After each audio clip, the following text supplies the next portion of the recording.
If the Giants fail to land Japanese ace Yoshinobu Yamamoto in free agency, is Shota Imanaga next on their radar? Welcome into another edition of the Kerry Crowley Show, talking all things Giants baseball. And today, I want to discuss the report from MLB Network's Jon Morosi that the Giants have shown interest in Japanese left-hander Shota Imanaga. Of course, Yoshinobu Yamamoto remains the jewel of this year's free agent pitching class. Reports indicate he could land upward of $300 million from any of the interested teams that he wants to sign with. And the Giants have expressed interest from the get-go, but also in the race. The Dodgers, the Yankees, the Mets, the Red Sox. A report from Will Salmon of The Athletic coming on Sunday morning that Steve Cohen, the owner of the Mets, met with Yamamoto at his own house on Saturday evening. And so it appears that while the Giants are very much interested in Yamamoto, and I've made the case that they should offer him a record-breaking contract that would make him the highest-paid pitcher in Major League Baseball history,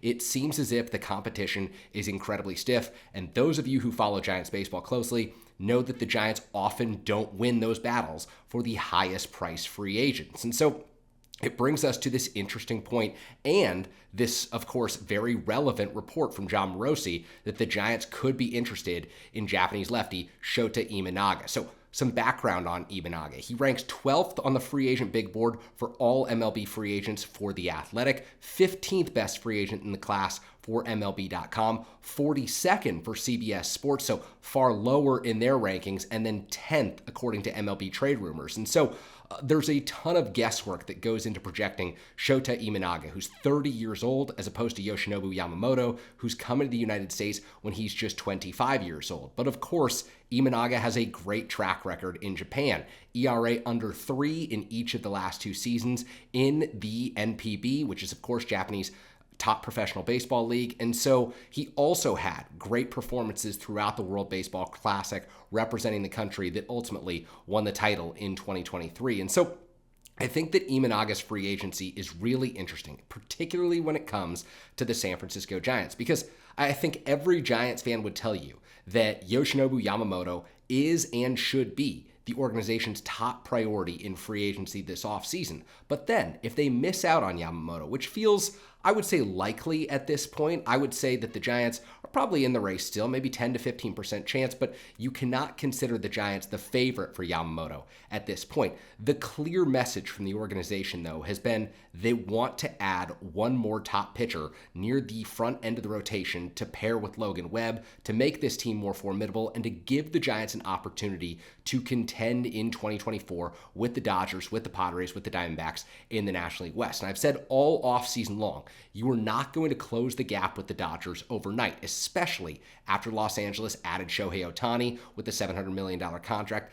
and Tyler Glasnow through the trade with the Tampa Bay Rays before extending him on the 5-year, $135 million deal. But signing Jung-Hoo Lee was a starting point for the San Francisco Giants, the first 9-figure contract that Farhan Zaidi has given out during his tenure in San Francisco, which started back in November 2018. And I've made the case it should not be the last 9-figure contract the Giants give out this month. They should be pushing extremely hard for Yamamoto. But if they miss out on Yamamoto, who becomes their next option? Is it Blake Snell, who's coming off the Cy Young Award-winning season with the San Diego Padres, or is it Shota Imanaga, who of course has had great success in Japan, had shoulder surgery in 2020, but came back from that shoulder surgery and offers a repertoire of a fastball, a splitter, a pitch the Giants really like. I believe it's a curveball, and then a slider as well. So he's a 4-pitch guy, the splitter being the really intriguing option that I think, the Giants have had guys with great split finger pitches under Farhan Zaidi. Kevin Gossman, of course,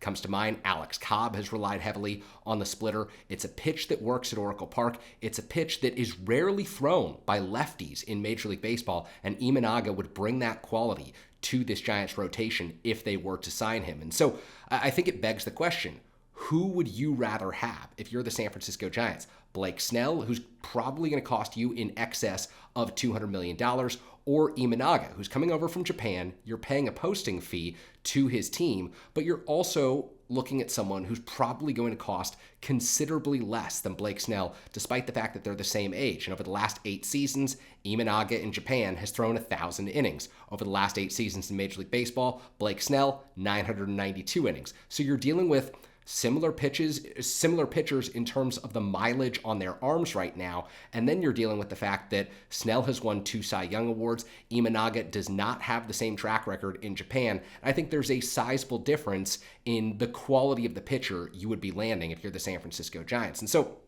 to me, the obvious choice is to make Blake Snell an offer, 6-7 years in excess of $200 million, and make him your top priority if you miss out on Yoshinobu Yamamoto. But Blake Snell possesses qualities that don't exactly track with the ethos of the Giants organization. Since Farhan Zaidi took over in November 2018, the Giants have really prioritized dominating the strike zone, looking for pitchers with great command, great control. And Blake Snell, for all the bats that he misses, racking up strikeouts, pitching, into the second time through the order and continuing to flummox guys, he does not pitch deep into games, which is something that the Giants are looking for. And he doesn't avoid walks. I think it was 4.95 walks per 9 innings, or, a very big metric last year. I think he led the majors with 99 walks. And so he does not fit the Giants from that perspective. Whereas Imanaga in Japan was known as someone who absolutely had the command and control to dominate the strike zone.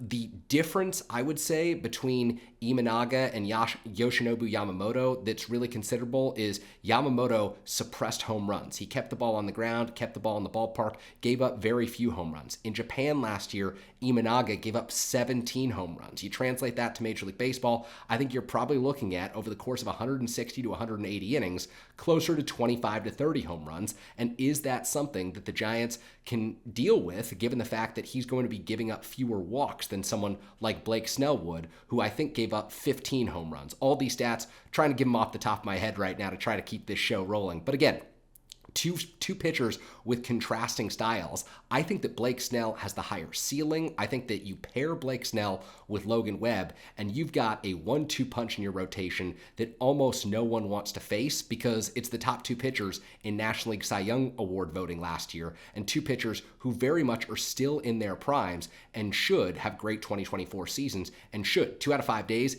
give the Giants an opportunity to win. And if you've listened to the Kerry Crowley Show before, I've said this is a Giants team that needs to build through its rotation, lean on what it did in 2010, 2012, and 2014, bring great athleticism to the diamond. They got some of that with Jung-Hoo Lee, who will play center field moving forward. I'm now in favor of them signing Matt Chapman to play third base and figuring out what they'll do with the rest of their infield, whether Casey Schmidt becomes a utility player at third, shortstop, and second base. Thairo Estrada, we know, played great defense at second base all of last season.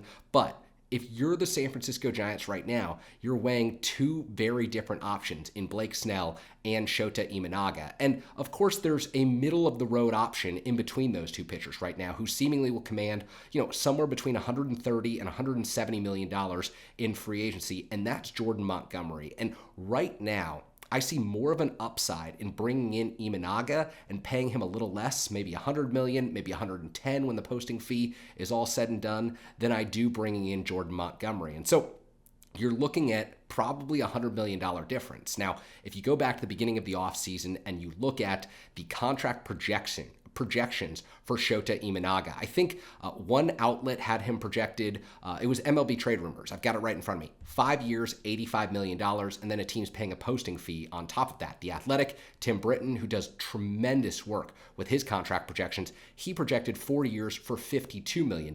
But I think we've seen that teams this offseason are willing to pay for the top players available on the market. And some teams view Imanaga as one of those players. Some think that he may have hit his ceiling already, that going into his 30s, he may not have the same type of projection that other pitchers on the market do this offseason, and that's okay. But if you're the Giants, one of the benefits of signing Shota Imanaga is that, unlike Blake Snell, he would not require you to part with a draft pick because of the qualifying offer that is attached to Blake Snell. And so the Giants would only be paying money for this, much like they did with Jung-Hoo Lee, no qualifying offer attached when he came over from the KBO. I think that that's an attractive quality. The other scenario here, the Giants could just sign both of these pitchers and not have to trade for a pitcher this offseason. I think that if you allocate $200+ million to Blake Snell and $100 million or so to Shota Imanaga, that replaces the $300+ million that you'd have to give to sign Yoshinobu Yamamoto. And so if the Giants miss out on Yamamoto, and again,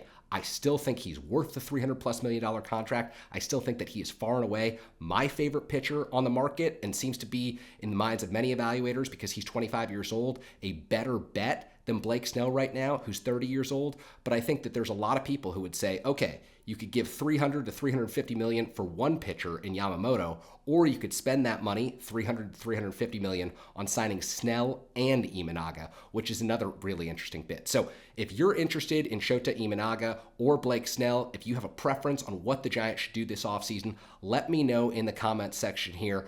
May do an episode later this week where I read out some of the comments about what Giants fans think of the offseason to date and what this organization should do moving forward. But I've had a ton of fun discussing Giants free agency, Giants hot stove rumors with you here on the Kerry Crowley Show, and it's only going to continue as we learn more about Yoshinobu Yamamoto, as we learn more about Blake Snell, as we learn more about Shota Imanaga, and of course, as we learn more about the Giants' plans. Critical offseason, important that this organization spends money to close the gap with the Los Angeles Dodgers and puts itself in position to contend in 2024. Thank you so much for watching today's edition of the Kerry Crowley Show. If you liked it, please hit that subscribe button. Please comment. Let me know what you'd like to hear more of moving forward. Thanks for watching.